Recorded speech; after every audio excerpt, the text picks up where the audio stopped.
Welcome to another edition of Power Statement. And today's power statement is you must avoid these five types of people in your life. Now, what is the reason behind it, friends?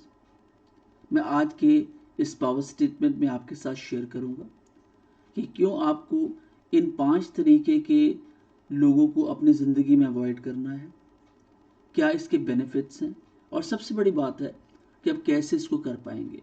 Because if you won't able to do it तो उसके outcomes are very difficult for you, for us.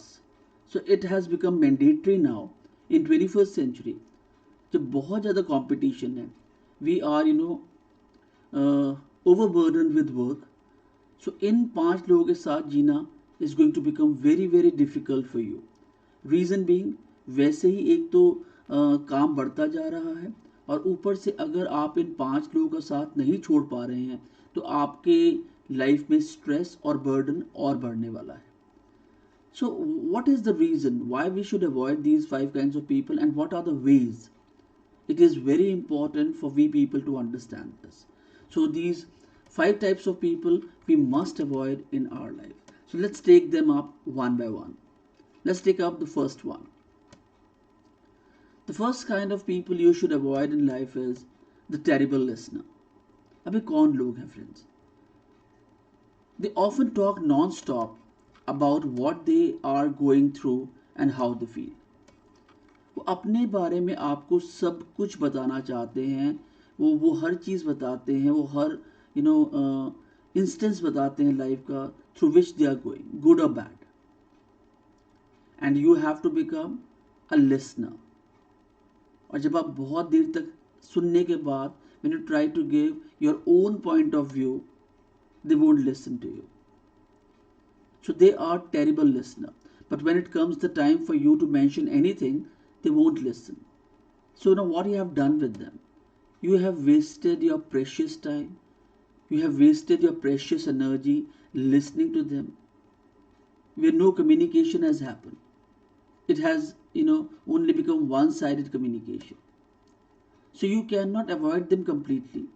But हाँ, आप कुछ हद तक इनसे मिलना reduce कर सकते हैं so that you can start focusing on your work, on your task जो आप कर रहे हैं. Now, what are the ways to deal with them? The first way is, and the first and the only way is, be crisp and to the point. आप जब भी इनसे बात करें तो आप कोशिश यही करें कि आप 1 मिनट 2 मिनट इनकी बात सुने. अपनी बात कहें ना कहें, it hardly matters because they won't listen to you. But be crisp and to the point. Try and get away from there as soon as possible in order to save your time. And if you cannot, avoid them, then you have to listen to them without getting your turn to speak anything. So beware the terrible listeners. Second one, the dismissals. Now, dismissals are the people, they put you down in order to feel better about themselves. इनको superiority complex है और वो आपकी किसी भी बात को कई दफ़ा नहीं मानते हैं. And they try to put you down. Their habit of putting others down is actually a sign of weakness. They are themselves weak somewhere. उनकी खुद की कुछ कमियां होती हैं, वो आप भी जानते हैं, वो भी जानते हैं. But in order to belittle you, in order to humiliate you, they will use certain statements for you. और उन स्टेटमेंट्स का आप यकीन करिए कि आपकी लाइफ में कोई आपके साथ एसोसिएशन नहीं है. But just in order to humiliate you they will use it and they are being termed as dismissals. तो फ्रेंड्स, आप इनके साथ डील कैसे कर सकते हैं? कैसे आप इनको बता सकते हैं that even you are a professional and you have learn so many things from life. Now what you have to do, whenever you talk to them, आपने हमेशा अपने सेंटेंस को कंप्लीट करना है. आप कभी भी मेरे कम्युनिकेशन स्किल्स के सेशंस देखेंगे, उसमें आप ये ज़रूर फाइंड आउट करेंगे कि मैंने इस स्टेटमेंट का यूज़ कई बार किया है. Always always always whenever you have to deal with dismissers, you know who are they, try and use the complete sentence. At least complete your sentence. तो उनको ये लगता है कि they are talking to a person who is very confident, and there is a possibility कि एक बार वो आपके साथ कुछ statements यूज करें which are wrong for you, but आगे से नहीं करेंगे. So it's a sign of a confident human being who always finishes or completes his or her sentence. So the way to deal with dismissals is always, always, always complete your sentence. अपना sentence पूरा बोलिए, चाहे वो आपको humiliate कर रहे हैं, चाहे वो आपके लिए कुछ गलत statements यूज कर रहे हैं या नहीं कर रहे हैं, but in order to pose yourself confident. Let's move on to the third one, the judge. Now these are the people, those who are very difficult to handle. आप इन पर बहुत ज़्यादा यकीन करते हैं, बट इनमें एक बहुत बड़ी कमी है. आप इन्हें मानते हैं that they are your genuine sympathizers, but actually they are not. So, if you reveal a truth about yourself in front of them, the judge focuses only on the negative. आप कोई भी अपने बारे में इनसे पॉजिटिव बात करेंगे या कोई अपनी accomplishment के बारे में आप इनके साथ शेयर करेंगे, so they always consider it negative. वो समझेंगे कि आप झूठ बोल रहे हैं, और ये एक्सपीरियंस आप कई बार ले चुके होंगे लाइफ में. दे आर नॉट प्रेज वर्दी. तो फ्रेंड्स, जब आप इन लोगों के साथ डील कर रहे हैं तो आपको थोड़ा सा अवेयर होना बहुत ज़रूरी है. एंड दैट अवेयरनेस इज कि if you are meeting people those who are जज, और वो आपकी सच कही हुई बातों पर भी यकीन नहीं करते हैं, it is better you should move out of their company as soon as possible. And how to deal with them? आपने सिर्फ यही सोचना है, why they are not praiseworthy? Because they think similarly about themselves. जैसा वो आपके बारे में सोच रहे हैं वैसा वो खुद के बारे में भी हमेशा सोचते रहते हैं, and that is the only cause that they are not praiseworthy. वो खुद के बारे में praiseworthy नहीं है, वो आपके बारे में भी praiseworthy नहीं हो सकते. Now the best way is you should avoid them. Let's move on to the fourth one, the victims. Friends, ये आपको दुनिया में हर जगह मिल जाएंगे. Who? The victims. They always feel wronged by others and society. इनको हमेशा यही प्रॉब्लम रहती है that society has done something wrong to them. They hardly ever take responsibility for their own thoughts, feelings and actions. इन्हें अपनी कमी कभी नजर नहीं आती. And you must have seen certain people. So how to deal with them? You can only deal with them optimistically. आप इन्हें challenge नहीं कर सकते. Now, you have to tell these people that they are powerful and they can move out of this victimhood by taking certain responsibilities.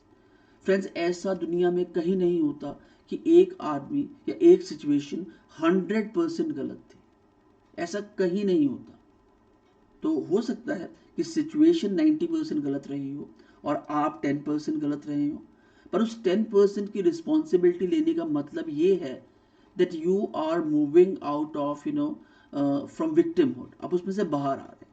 But अगर आप बिल्कुल अपनी responsibility, अपनी गलती नहीं मानेंगे, it is going to be a very difficult problem for you. It is going to be a scuffle.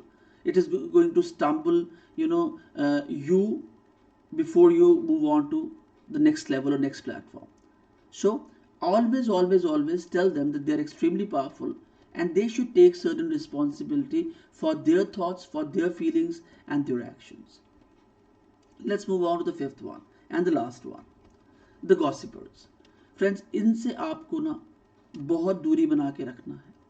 अब इनके कुछ फीचर्स हैं, इनके कुछ ट्रेट्स हैं जो मैं आपके साथ शेयर करूंगा, and beware of them. Now, always ready to spill details and information.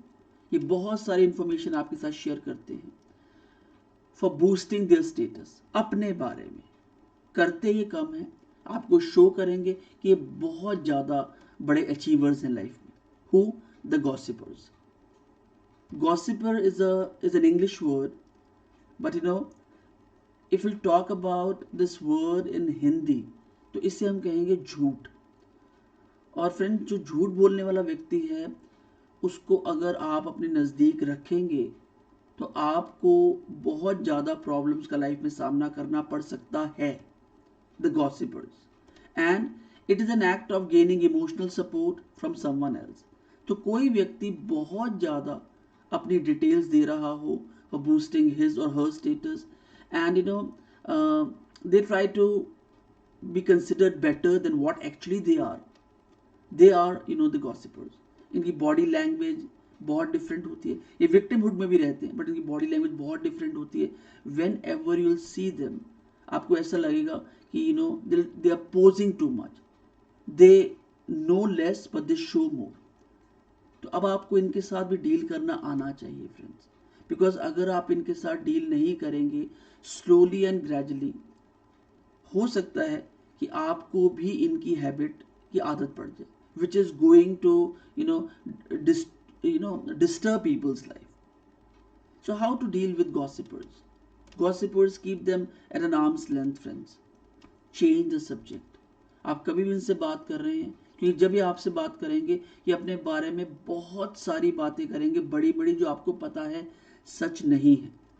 तो आपने क्या करना है, you have to change the subject. आप इनसे बात कर रहे हैं और जब ये अपनी बात ख़त्म नहीं कर पा रहे हैं या रुक नहीं रहे हैं, तो always change the subject and try to move out from that place as soon as possible. और फ्रेंड्स, अगर आप ऐसा नहीं करेंगे तो जितना आप काम कर पा रहे हैं उससे कम काम करेंगे. आपको सारा दिन इनकी बातों के लिए आपको अलग से टाइम डिवोट करना पड़ेगा, which is going to cause stress, which is going to hold your work for some times, and ये acceptable नहीं है friends. So let's sum up. We have taken these 5 kinds of people today. The first one is terrible listeners, avoid them. The second one is dismissers, avoid them. The third one is the judge, इनको भी avoid करना है. The victims, deal with them. And the gossipers, avoid them. अब friends, इन सब को avoid करने से ना you will be at peace. आप इन्हें कंप्लीटली अवॉइड करके लड़े ना, पर यस, आप इन्हें ये शो करें that you are less interested in them. And friends, they are in all the walks of life. आपको हर जगह ऐसे लोग मिलेंगे, but for you your work is most important, for you your performance is most important, for you the outcome of your work is more important, not these people. So let's start working on this. And friends, if you are liking my work, if you are liking the work of Mavericks India Solution, so please like, subscribe and share our videos. खुश रहिए और thanks for watching and thanks for staying with me till the end of the video. Thank you.